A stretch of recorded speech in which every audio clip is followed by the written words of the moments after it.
Hello viewers আপোনালোকক সকলোকে স্বাগতম জানাইছো মোৰ ইউটিউব চেনেল ব্ৰহ্মপুত্ৰ গট ফাৰ্মৰ পৰা।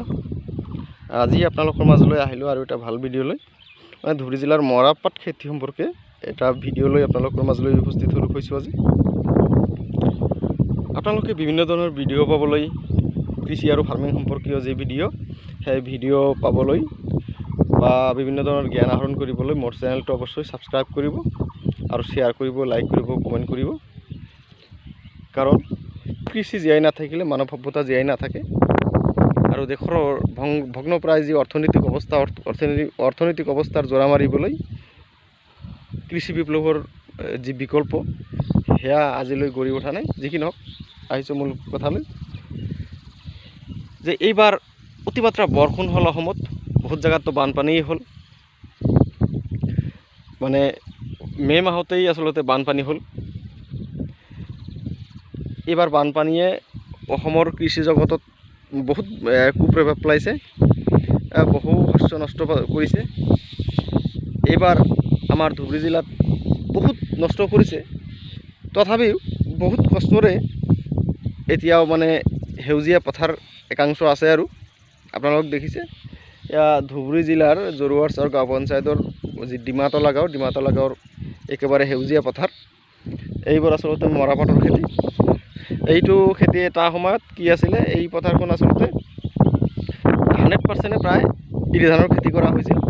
কিন্তু এইবাৰ মানে যিহেতু তেলৰ মূল্য বেছি, খাৰুৱা তেল হওক, ডিজেল হওক, এইবিলাকৰ মূল্য বেছি, সেইকাৰণে কৃষকে সেই ধান কৰিব লাগিছিল, আচলতে ধান কৰিব বিচাৰিছিলে। কিন্তু পেট্ৰল ডিজেলৰ মূল্য বৃদ্ধিৰ কাৰণে তেওঁলোকে মৰাপাট খেতি কৰিলে। মৰাপাটৰ মানে অত্যন্ত লাভজনক খেতি। কিন্তু এই খেতিক এবাৰ অতি বৰষুণে যি প্ৰত্যাহ্বান জনাবলৈ চেষ্টা কৰিছিলে, কিন্তু সেই অতি বৰষুণক আমাৰ ধুবুৰী জিলাৰ এই অঞ্চলৰ খেতিয়কে তেওঁলোকে পৰাজিত কৰাৰ নিচিনা আচলতে কৰিলে। মানে বছৰৰ যিটো প্ৰথম অৱস্থা, মানে ফেব্ৰুৱাৰী মাৰ্চতে যিমান বৰষুণ যে কৃষকে বীজ ছটিয়াব নোৱাৰিছিলে, আৰু এইখিনি কৰিলে বহুত কষ্টৰে কৰিলে।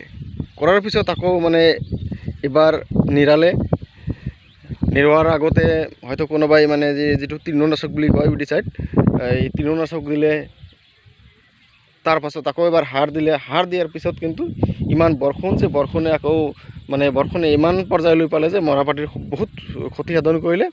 তাৰ পাছতো বিভিন্ন মানে কৌশল প্ৰয়োগ কৰি আমাৰ ধুবুৰী জিলাৰ এই অঞ্চলৰ ৰাইজে চাওক খেতিপথাৰ সেউজীয়া কৰিছে।